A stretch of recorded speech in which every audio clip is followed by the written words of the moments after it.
Me llamo Sebastián y durante 5 años fui un asesino a sueldo. No maté por placer, no maté por odio, no maté por venganza, maté por dinero. Frío, calculado, profesional, eliminaba objetivos. Así los llamaban. Objetivos, no personas. Porque cuando los ves como personas, cuando piensas en sus familias, en sus vidas, en sus sueños, no puedes apretar el gatillo. Y yo siempre apretaba el gatillo, hasta que empecé a soñar con ellos, antes de matarlos. Esta es mi historia. Y te advierto, es perturbadora, pero es real, y necesitas escucharla. Porque lo que me pasó no tiene explicación lógica, solo tiene una explicación sobrenatural. Nací en Cali, Colombia, en 1985. Mi papá era policía, mi mamá enfermera. Crecí en un hogar normal, con valores, con disciplina. Mi papá me enseñó a disparar cuando tenía 10 años. Algún día esto te puede salvar la vida, me dijo. No sabía que también me la iba a arruinar. Mi vida cambió cuando tenía 16 años. Mi papá fue asesinado. No en servicio. Fue un ajuste de cuentas. Había arrestado a un narcotraficante importante, y ese narcotraficante mandó matarlo. Lo balearon frente a nuestra casa, mientras yo miraba desde la ventana. 5 disparos, en el pecho, en la cabeza. Y yo vi todo. Algo se rompió en mí ese día. No solo mi corazón, mi alma, porque ese fue el momento donde entendí algo, que el bien no siempre gana, que los buenos mueren y los malos siguen vivos, y que la justicia es una mentira que nos contamos para dormir mejor. Mi mamá se derrumbó después de eso. Cayó en depresión profunda. Dejó de trabajar, dejó de comer, dejó de vivir, y 2 años después se suicidó. Pastillas. Una nota que decía: ya no puedo más sin él. A los 18 años yo estaba solo, huérfano, lleno de rabia, lleno de vacío, y entonces conocí a la gente equivocada. Se llamaba Flaco, era un conocido del barrio, sabía lo que me había pasado, y un día me hizo una propuesta. Sebastián, sé que tienes rabia, sé que quieres venganza, y sé que sabes disparar. ¿A dónde quieres llegar? Hay gente que paga bien por servicios especiales, gente que necesita problemas eliminados, y tú tienes el perfil perfecto. ¿Me estás pidiendo que mate gente? No lo llames así. Piénsalo como justicia privada, como balancear las cosas. Debí haber dicho que no. Debí haberme alejado. Pero la rabia era demasiado fuerte. Y la necesidad de sentir algo, lo que fuera, era insoportable. Así que dije que sí. Mi primer trabajo fue 3 meses después. Un hombre de negocios en Cali. Había estafado a un socio por millones. Solo hazlo rápido, limpio, sin testigos. Me pagaron 5 millones de pesos. Más dinero del que había visto en mi vida. Lo seguí durante una semana. Aprendí su rutina, sus horarios, sus lugares. Y una noche, cuando salía de su oficina, me acerqué con una pistola con silenciador. 2 disparos, cabeza y pecho. Cayó antes de saber qué pasó, y yo me fui caminando. Tranquilo, como si nada. Esperaba sentir algo. Culpa, remordimiento, horror. Pero no sentí nada. Solo vacío, el mismo vacío que había sentido desde que mi papá murió. Y de alguna forma eso era un alivio, porque sentir vacío era mejor que sentir dolor. Los trabajos siguieron. 1 al mes, luego 2, luego 3. Me convertí en uno de los sicarios más solicitados en el Valle del Cauca.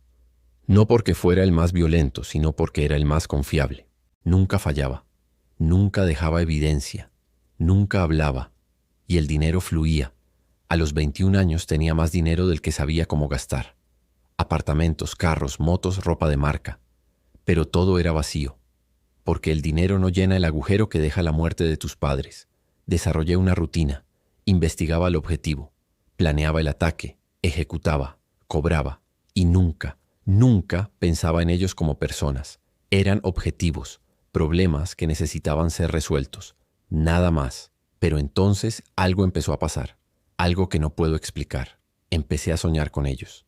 El primer sueño fue hace 3 años. Me contrataron para eliminar a un abogado en Bogotá. Me dieron su foto, su dirección, su rutina. Y esa noche, antes de viajar a Bogotá, tuve un sueño. En el sueño estaba en un parque, y el abogado estaba ahí, sentado en una banca, con una niña pequeña, su hija. Ella tenía tal vez 5 años, con coletas, riendo, y él la miraba con amor infinito. Entonces él me vio, me miró directo a los ojos, y dijo algo que me heló la sangre. ¿Por qué yo? ¿Qué hice para merecer esto? Desperté sudando, confundido, perturbado, pero lo descarté como una pesadilla normal. Estrés, ansiedad, nada más. Viajé a Bogotá, seguí al abogado durante 2 días, y el segundo día, mientras lo seguía, lo vi entrar a un parque, el mismo parque de mi sueño, y ahí estaba, sentado en una banca, con una niña pequeña, con coletas, su hija. Me quedé paralizado. ¿Cómo era posible? Yo nunca había estado en Bogotá, nunca había visto ese parque, nunca había visto a esa niña, pero lo había soñado, exactamente como estaba pasando. Por primera vez en años dudé. Miré al abogado jugando con su hija, y en mi mente apareció la pregunta que él me hizo en el sueño. ¿Qué hice para merecer esto? Pero entonces recordé algo. Yo no preguntaba, yo solo hacía el trabajo, así que esperé a que oscureciera, y lo eliminé cuando salía de su apartamento esa noche. Rápido, limpio, como siempre. Pero esa noche no pude dormir, porque seguía viendo su cara, la cara de su hija, el sueño. ¿Qué hice para merecer esto? Intenté olvidarlo, beber, drogas, mujeres, fiestas, pero la imagen no se iba, y el sueño se repitió, noche tras noche, hasta que acepté otro trabajo. Esta vez era una mujer, una empresaria en Medellín. Supuestamente había traicionado a su socio en un negocio de importaciones. Hazla desaparecer. Me pagaron 10 millones. Esa noche volví a soñar. La mujer estaba en su oficina, llorando, con un teléfono en la mano. Por favor, decía, dame más tiempo, te voy a pagar. Solo necesito más tiempo. Y entonces me vio en el sueño. Tú, susurró, tú eres el que van a mandar. Desperté con el corazón latiendo fuerte. Otro sueño, otra advertencia, pero esta vez era más específico. Ella sabía, en el sueño, ella sabía que yo iba a ir. Viajé a Medellín, la investigué, la seguí, y una noche entré a su oficina cuando estaba sola. Ella estaba en su escritorio, con el teléfono en la mano, llorando, exactamente como en el sueño. Cuando me vio, no gritó, solo me miró con ojos cansados. Sabía que vendrías. ¿Cómo? Soñé contigo, hace 3 noches vi tu cara. Me quedé paralizado. Ella también había soñado. ¿Cómo era posible? Por favor, dijo. No soy mala persona, solo tomé decisiones equivocadas. Tengo una hija, tiene 12 años. Si me matas, ¿quién va a cuidarla? Sus palabras me atravesaron, porque yo también había perdido a mi mamá. Yo sabía lo que era quedar solo. Por primera vez en 5 años bajé el arma. Vete, sal de la ciudad, y no vuelvas. ¿En serio? Vete antes de que cambie de opinión. Ella se fue corriendo, y yo me quedé ahí, temblando. Acababa de fallar un trabajo por primera vez, y no sabía qué iba a pasar. Le dije a mi contacto que no pude encontrarla, que había huido antes de que llegara. No me creyeron del todo, pero tampoco podían probar nada. Me pagaron la mitad, y me advirtieron, no falles otra vez. Pero los sueños no pararon, empeoraron. Ahora no solo soñaba con los objetivos, soñaba con sus familias, con sus funerales, con el dolor que dejaba atrás. Veía niños llorando por sus padres, esposas gritando sobre ataúdes, madres preguntando, ¿por qué? Y todas las noches las mismas preguntas me perseguían. ¿Por qué yo? ¿Qué hice para merecer esto? ¿Quién te dio derecho? Empecé a beber para dormir, pero incluso borracho los sueños venían. Más vívidos, más reales, como si algo o alguien me estuviera mostrando la verdad que yo había estado ignorando, que no eran objetivos, eran personas, con vidas, con familias, con historias, y yo las estaba terminando. Entonces llegó el trabajo que cambió todo. Me contrataron para eliminar a un pastor evangélico en Cali. Supuestamente estaba exponiendo negocios sucios de un político local. 15 millones. Pero tiene que ser público. Queremos que sea un mensaje. Acepté.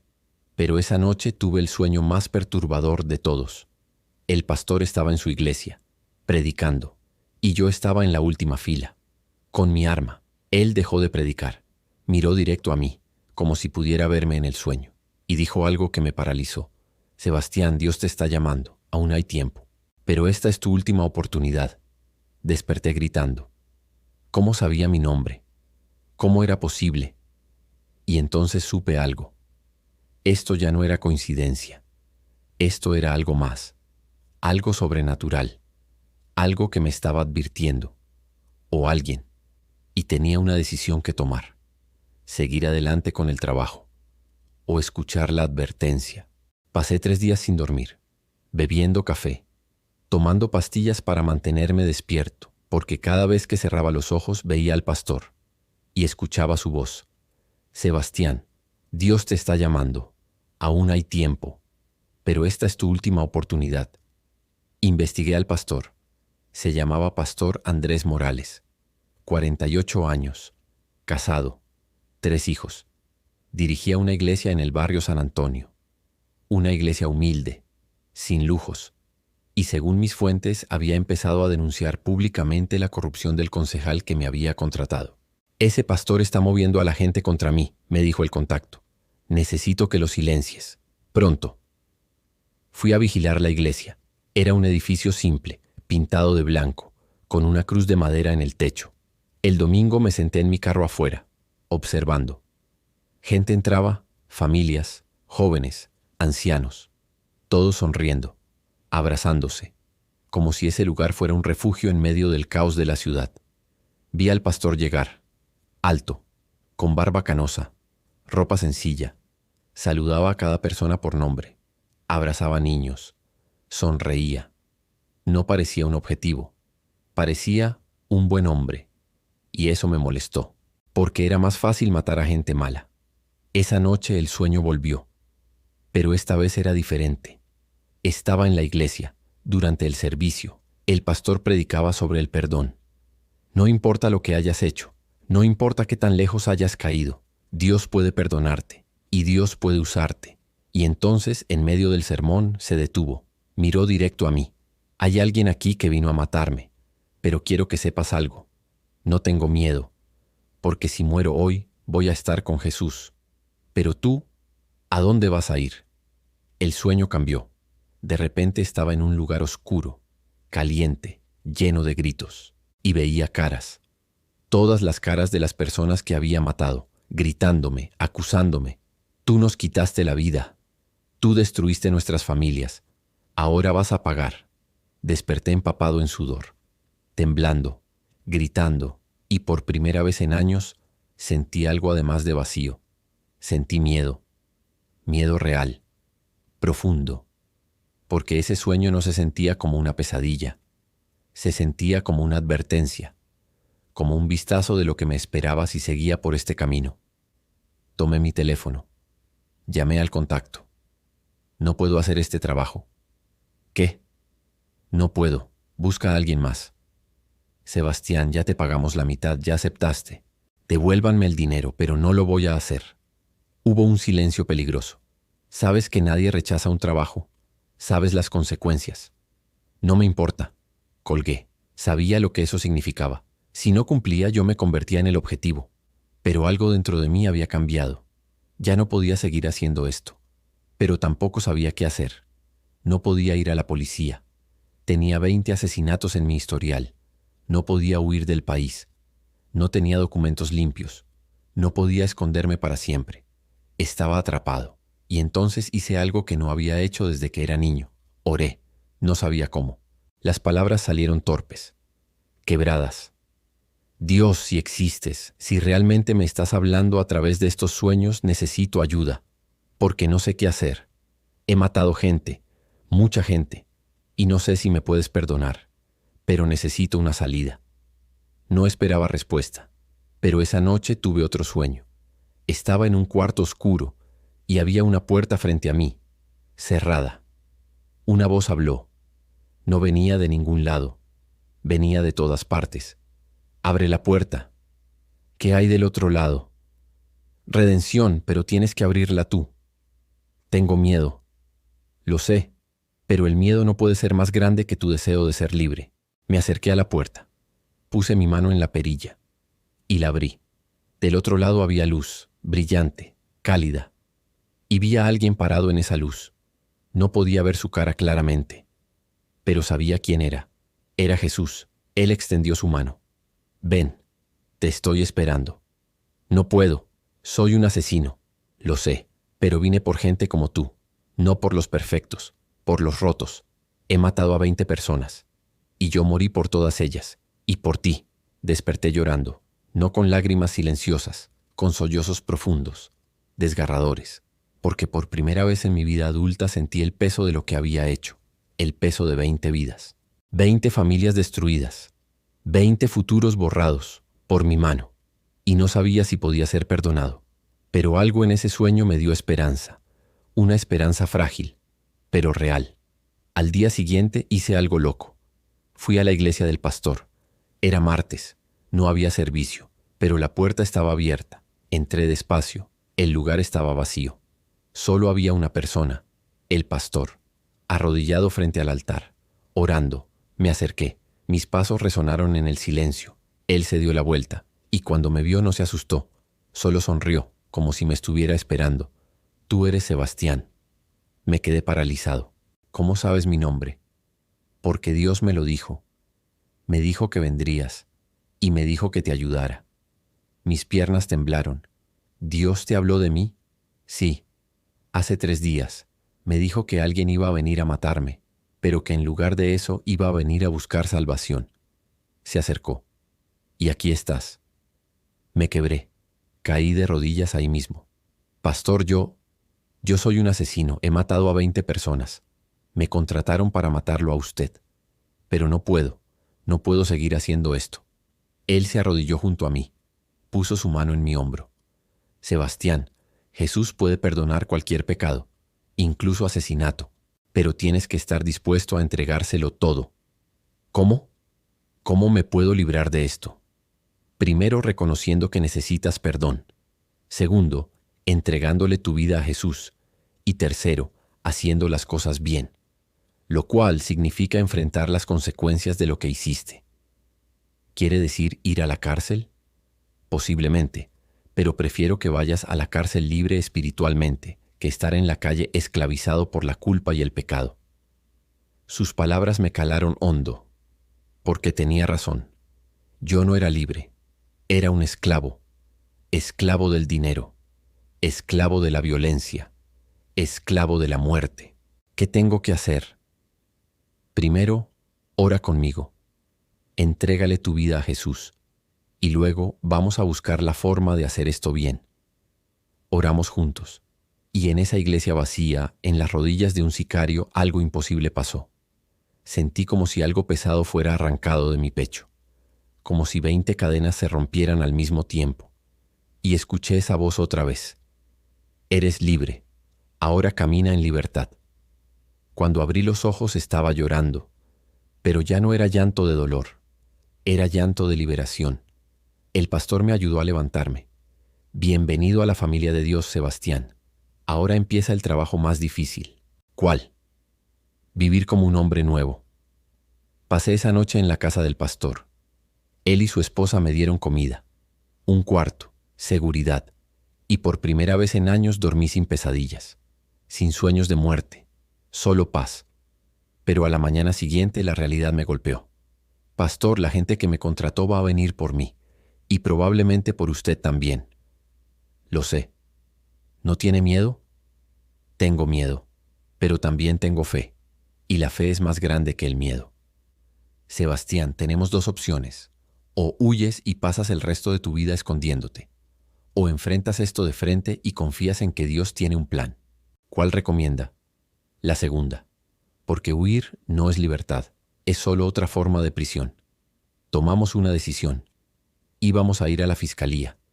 Yo iba a confesar todo, todos los asesinatos, todos los contratantes que recordara, y el pastor iba a estar conmigo como testigo y apoyo.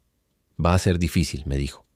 Probablemente vas a pasar muchos años en prisión, pero vas a estar en paz con Dios. y eso vale más que cualquier libertad falsa. Pero antes de ir había algo que necesitaba hacer, algo que me aterraba más que la cárcel. Tenía que buscar a las familias de mis víctimas y pedirles perdón. El pastor me miró con seriedad. ¿Estás seguro? Algunas de ellas van a querer matarte. Lo sé, pero necesito hacerlo. Necesito mirarlos a los ojos y decirles la verdad. Entonces vamos juntos. No vas a hacer esto solo.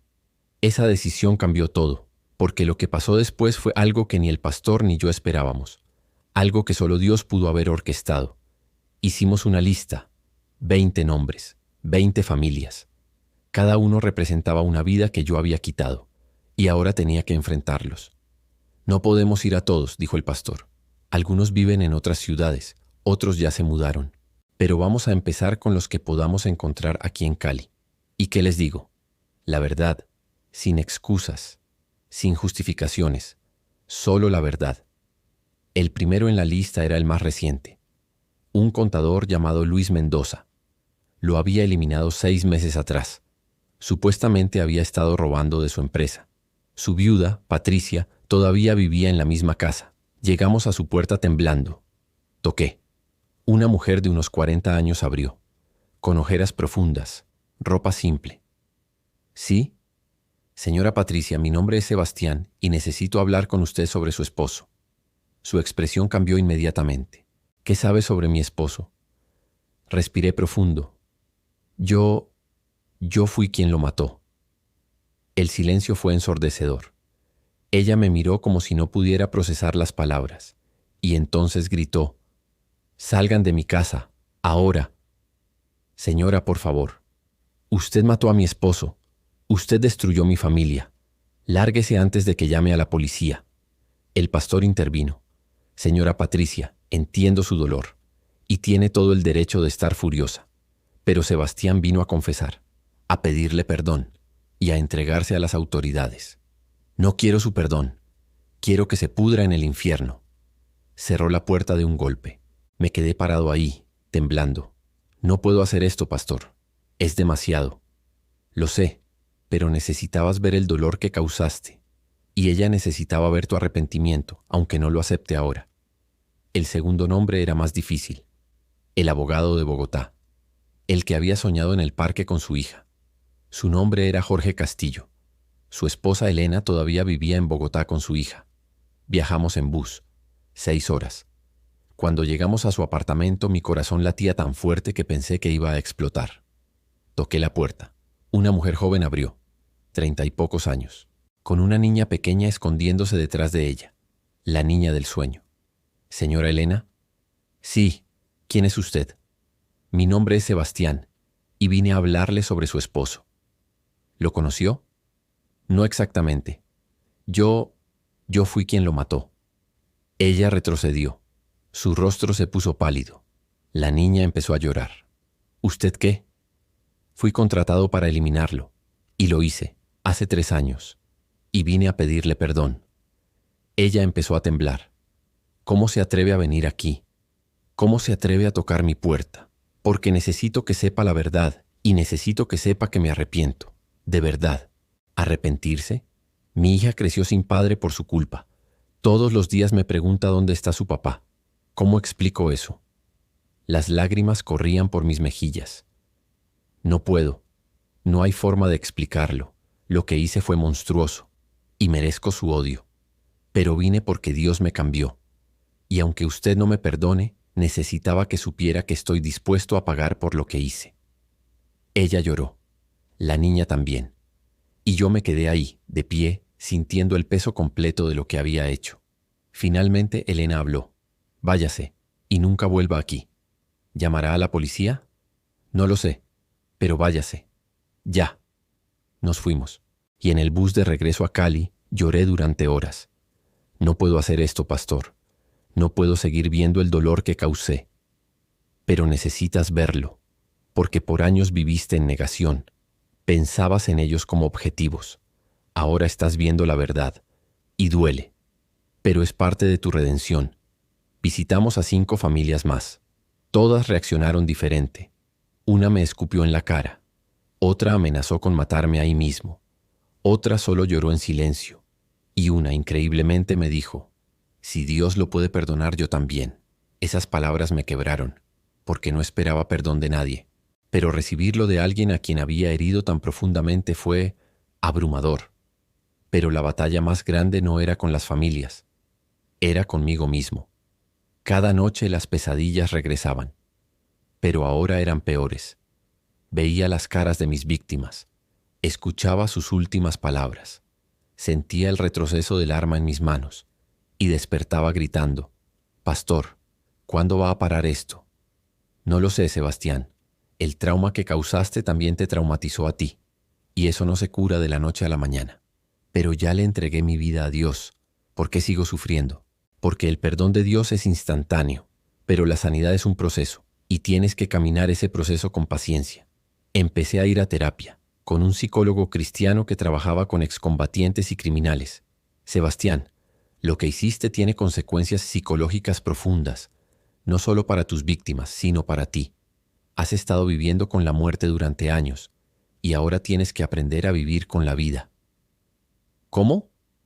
Paso a paso, reconociendo el daño, procesando la culpa y aceptando que aunque Dios te perdonó, vas a cargar con las cicatrices. También empecé a leer la Biblia. El pastor me recomendó empezar con el Evangelio de Juan.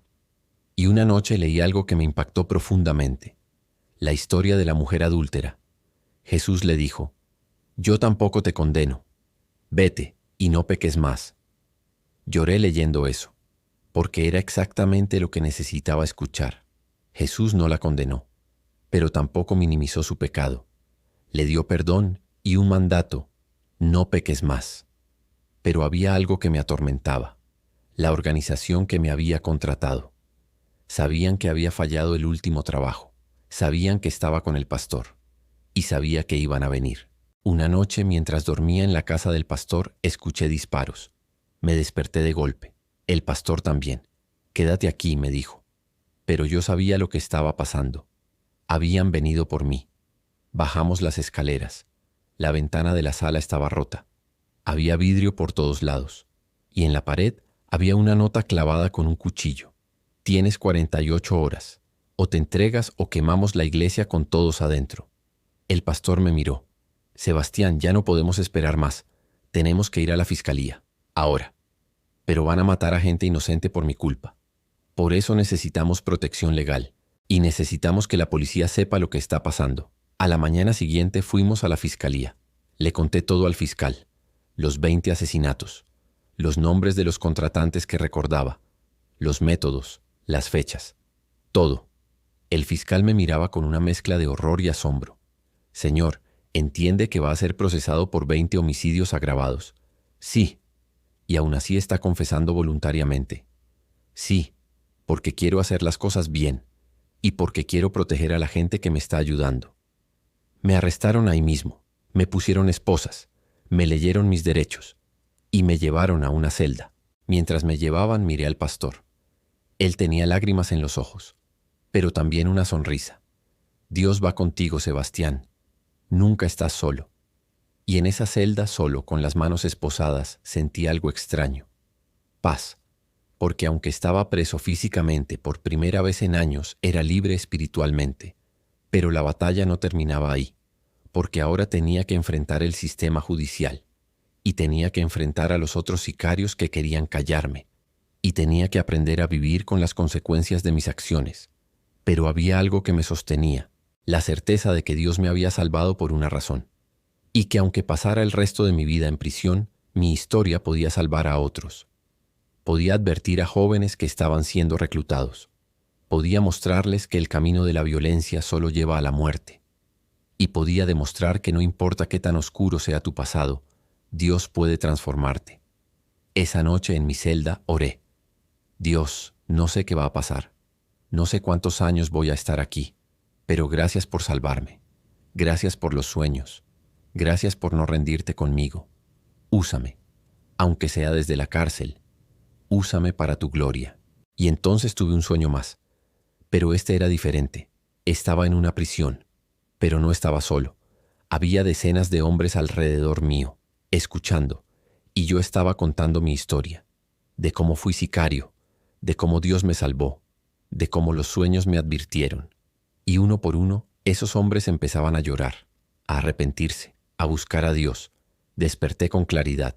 Ese era mi propósito. No salir de la cárcel, sino traer la luz de Dios a la cárcel.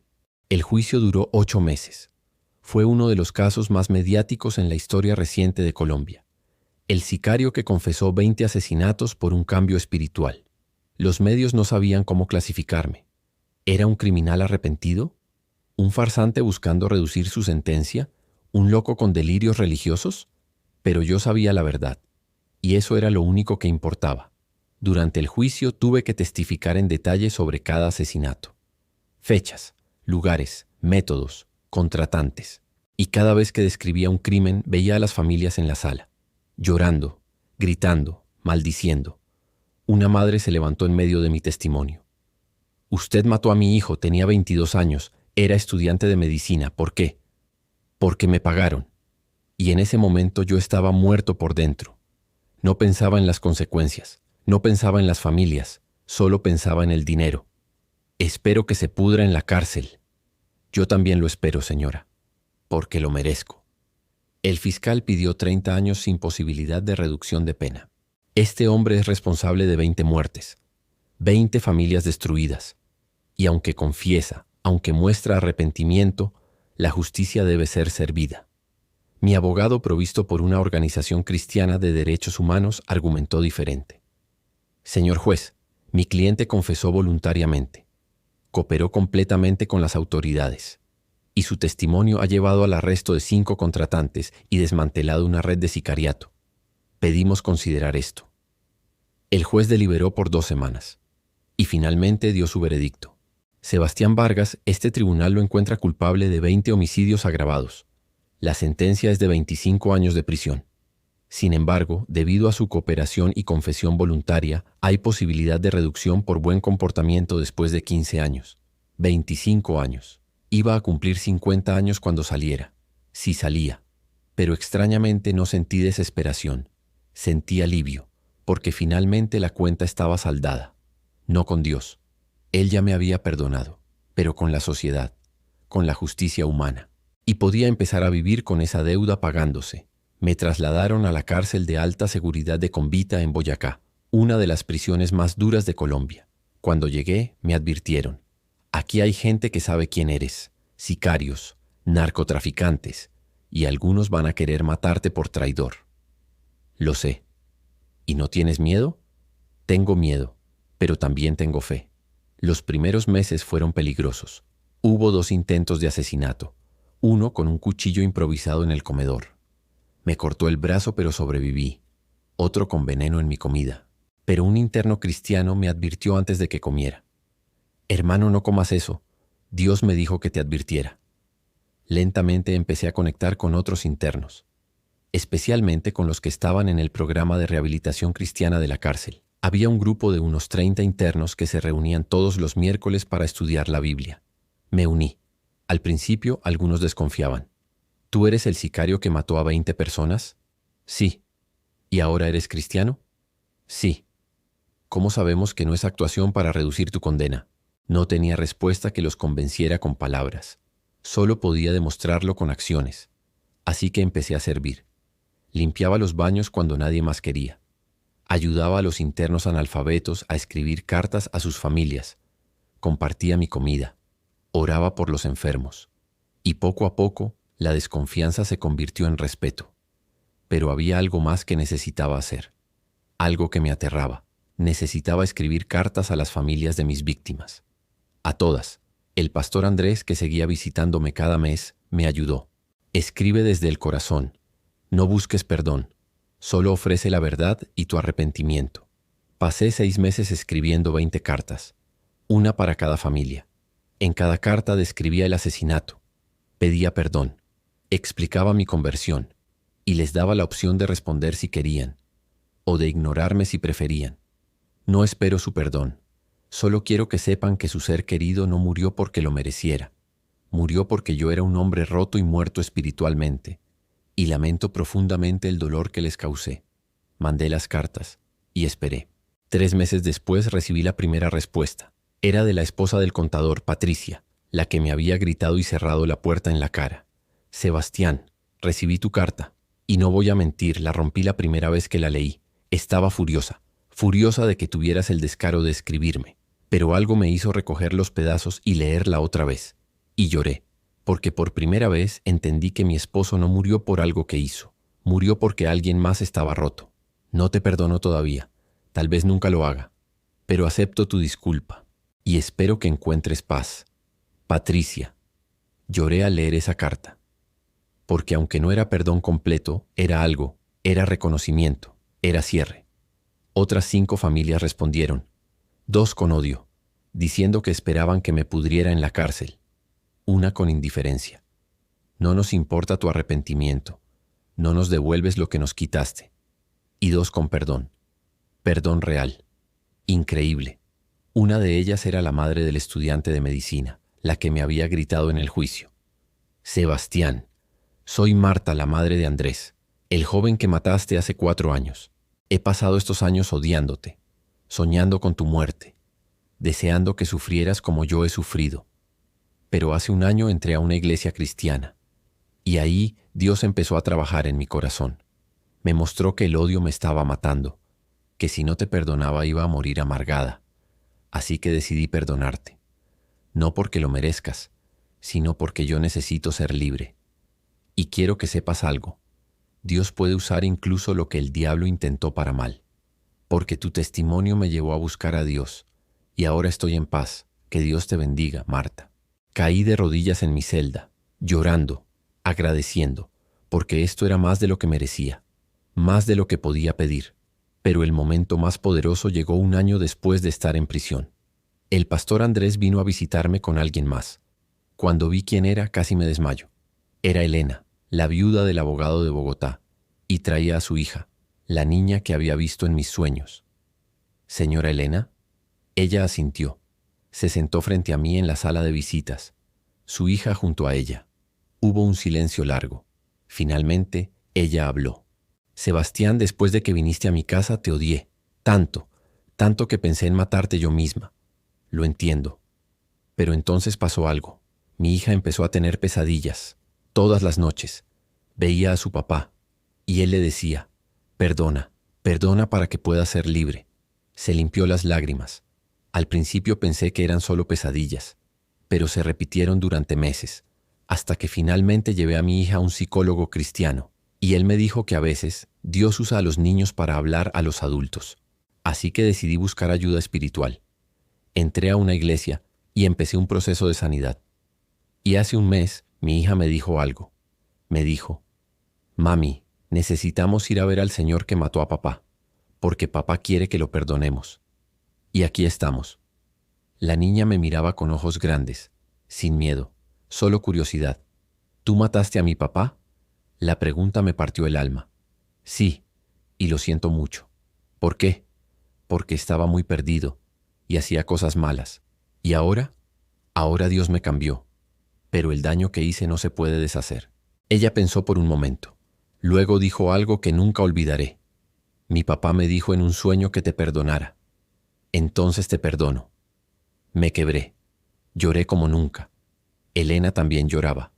Y la niña me miró con compasión. «No llores. Papá está bien. Está con Jesús.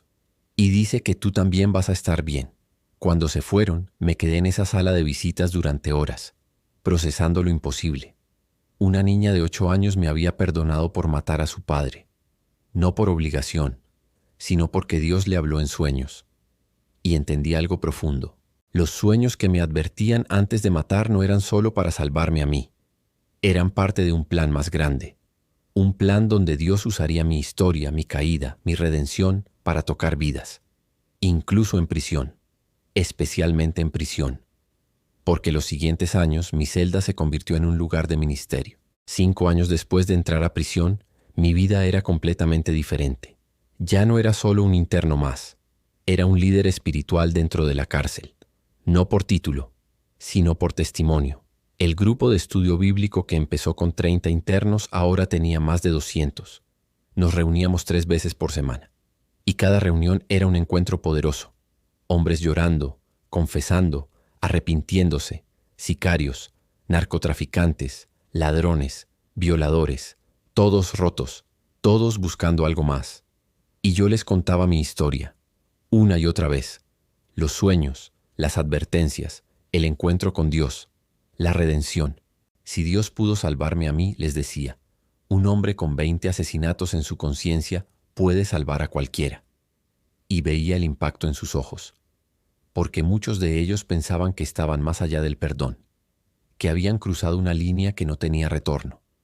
Pero mi historia les mostraba que no existía tal línea, que la misericordia de Dios era más grande que cualquier pecado. Un día, un interno nuevo llegó. Se llamaba Andrés. Tenía 23 años. Había sido reclutado como sicario a los 16. Tenía 12 asesinatos confirmados. Y cuando lo vi, fue como verme a mí mismo hace años. «Tú eres Sebastián», me dijo, «el sicario que se volvió cristiano». «Sí». «¿Es verdad que mataste a 20 personas?» «Sí». «¿Y Dios realmente te perdonó?» «Sí». Él se rió con amargura. «Eso es imposible. Dios no perdona gente como nosotros. Estamos malditos». Yo también pensaba eso, pero estaba equivocado. ¿Cómo lo sabes? Porque estoy vivo y en paz, y eso solo puede ser obra de Dios.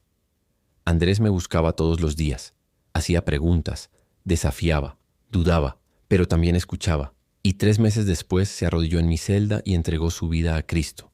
«No sé si Dios me puede perdonar», dijo llorando, «pero quiero intentarlo». Él puede, y lo hará. Andrés se convirtió en mi discípulo. Le enseñé todo lo que el pastor Andrés me había enseñado: a orar, a leer la Biblia, a perdonarse a sí mismo. Y él a su vez empezó a compartir con otros internos jóvenes.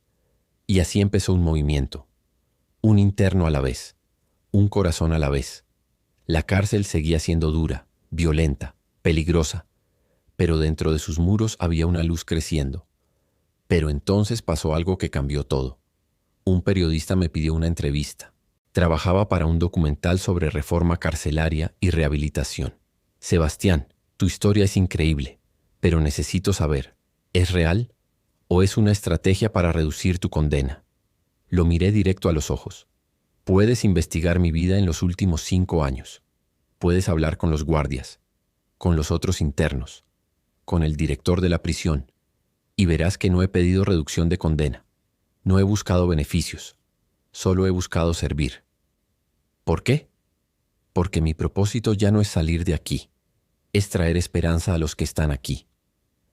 El documental se estrenó 6 meses después. Se llamaba Redención tras las rejas, la historia de Sebastián Vargas, y se volvió viral en toda Latinoamérica. Millones de vistas, miles de comentarios. Algunos eran positivos. Esta historia me dio esperanza. Si él pudo cambiar, yo también puedo. Gracias por mostrar que Dios no se rinde con nadie. Otros eran negativos. Es un farsante buscando atención. Los asesinos no merecen redención. Debería estar en el corredor de la muerte. Pero lo que más impactó fueron los mensajes de otras prisiones. Internos de toda Colombia, de Ecuador, de Perú, escribiéndome: «Hermano Sebastián, tu historia cambió mi vida. Vi el documental y decidí buscar a Dios. Gracias por mostrarnos que hay esperanza». Y entonces llegaron invitaciones. Otras prisiones querían que fuera a compartir mi testimonio. ¿Es posible hacer una transferencia temporal para que hable con nuestros internos? Con el permiso del director y del juez, empecé a viajar. Bajo custodia, por supuesto, pero visitando prisiones en todo el país. En cada lugar veía lo mismo. Hombres rotos, desesperados, sin esperanza, y les contaba mi historia, los sueños, las advertencias, el encuentro con Dios, la redención. Y en cada lugar veía el mismo milagro. Hombres llorando, arrodillándose, entregando sus vidas a Cristo. Sicarios, guerrilleros, paramilitares, narcotraficantes. Todos encontrando esperanza en el mismo lugar donde yo la encontré, en la misericordia de Dios. Pero el momento más poderoso llegó cuando visité una prisión en Medellín. Estaba compartiendo mi testimonio frente a 300 internos, y cuando terminé, un hombre se levantó del fondo. Era mayor, tal vez 60 años, con cicatrices en la cara. «Yo te conozco», dijo con voz ronca. Mi corazón se detuvo. ¿De dónde? Yo fui quien te contrató para tu primer trabajo, el hombre de negocios en Cali, hace 10 años. El silencio en el auditorio fue absoluto. Y estoy aquí porque finalmente me atraparon, por ese asesinato y otros 20 más que ordené. Caminó hacia el frente. Y quiero decirte algo. Cuando te contraté, vi un muchacho lleno de rabia, un muchacho perfecto para lo que necesitábamos. Y te usamos. Te convertimos en un monstruo. Se detuvo frente a mí. Pero ahora te veo, y veo algo diferente. Veo redención, y me hace preguntarme, ¿puede haber redención para mí también? Lo miré a los ojos. Este hombre había sido mi primer contacto con el mundo del sicariato. Él me había reclutado. Él había iniciado mi descenso, y ahora estaba preguntándome sobre esperanza. Sí, dije, hay redención para ti también, porque Dios no hace acepción de personas. Si me perdonó a mí, te puede perdonar a ti. Ese hombre cayó de rodillas y lloró como un niño. Ayúdame, por favor, ayúdame a encontrar lo que tú encontraste. Oré con él ahí mismo, frente a 300 internos, y ese hombre que había sido responsable de decenas de muertes entregó su vida a Cristo. Cuando terminamos, los 300 internos estaban de pie, aplaudiendo, llorando, gritando, porque habían visto algo imposible, un encuentro, una reconciliación, una redención, y en ese momento entendí completamente mi propósito. Dios me había salvado no solo para que yo fuera libre, sino para que yo mostrara el camino a otros. Hoy, 8 años después de entrar a prisión, mi vida tiene un significado que nunca imaginé. No tengo libertad física. Todavía me faltan 17 años de condena, pero tengo libertad espiritual, y propósito, y paz. He visto a más de 1000 internos entregar sus vidas a Cristo. He recibido cartas de familias diciéndome que sus seres queridos cambiaron después de escuchar mi historia. Y he visto el poder transformador de Dios en los lugares más oscuros. Pero hay algo más que necesito decirte, algo que es el corazón de esta historia. Los sueños que tuve no fueron coincidencia, no fueron alucinaciones, no fueron mi subconsciente, fueron advertencias de Dios. Dios vio mi futuro, vio mi destrucción y me advirtió, no una vez, decenas de veces, a través de sueños, a través de ese pastor, a través de circunstancias imposibles. Y si Dios hizo eso por mí, un asesino sin esperanza puede hacerlo por ti. Hoy quiero hablarte directamente. Tal vez estás en el mismo camino donde yo estuve. Tal vez estás siendo reclutado. Tal vez ya empezaste a hacer cosas que sabes que están mal. Tal vez piensas, ya es tarde para mí. Ya hice demasiado. Déjame decirte algo con toda la autoridad que me da mi experiencia. Nunca es tarde. Mientras respires, hay esperanza. Yo maté a 20 personas. 20. Y Dios me perdonó. No porque lo merecía, sino porque Él es misericordioso. Y si me perdonó a mí, te puede perdonar a ti. No importa lo que hayas hecho. No importa qué tan lejos hayas caído. No importa cuánta sangre tengas en las manos. Dios puede limpiarte. Pero tienes que tomar una decisión. Como yo la tomé. Tienes que soltar el arma. Tienes que rechazar el dinero. Tienes que alejarte de esa vida. Y tienes que buscar a Dios. No va a ser fácil. Vas a enfrentar consecuencias. Como yo las enfrenté. Vas a perder amigos. Vas a perder dinero. Vas a perder estatus. Pero vas a ganar algo infinitamente más valioso. Vas a ganar tu alma. Y voy a orar por ti ahora mismo. Dios, hoy oro por la persona que está viendo esto. La persona que está en el camino de la violencia. La persona que piensa que ya no hay esperanza. Te pido que le hables, como me hablaste a mí, a través de sueños, a través de personas, a través de circunstancias. Muéstrale que hay una salida, que hay un futuro mejor, y dale el valor para tomar la decisión correcta. En el nombre de Jesús, amén. Y quiero dejarte con el versículo que me salvó la vida. Vengan a mí todos los que están cansados y agobiados, y yo les daré descanso. Mateo 11:28. Yo estaba cansado, agobiado por 20 muertes, y Jesús me dio descanso. No eliminó las consecuencias, pero me dio paz en medio de ellas. Y lo que hizo conmigo, lo puede hacer contigo. Si llegaste hasta aquí, no es casualidad. Esta es tu advertencia. Suscríbete al canal Mi Energía Interior. Aquí encontrarás más historias de personas que Dios rescató de la oscuridad. Escribe en los comentarios desde qué país estás viendo esto. Y si estás en una situación similar, déjame saberlo. Hay organizaciones que pueden ayudarte a salir. Y comparte este video. Tal vez salves una vida. Tal vez evites un asesinato. Tal vez cambies un destino. No estás solo. Dios te está hablando. A través de esta historia. Esta es tu advertencia. Tu oportunidad. No la desperdicies. Yo fui Sebastián, el sicario que soñó con sus víctimas. Pero hoy soy Sebastián, el prisionero libre. Y si Dios pudo transformarme a mí, puede transformar a cualquiera. Los sueños que tuve eran advertencias. Este video es tu advertencia. ¿Qué vas a hacer con ella? Nos vemos en el próximo testimonio. O mejor aún, te veo libre, sirviendo a Dios, cumpliendo un propósito eterno. Dios te bendiga. Sebastián Vargas, ex sicario, hoy ministro tras las rejas,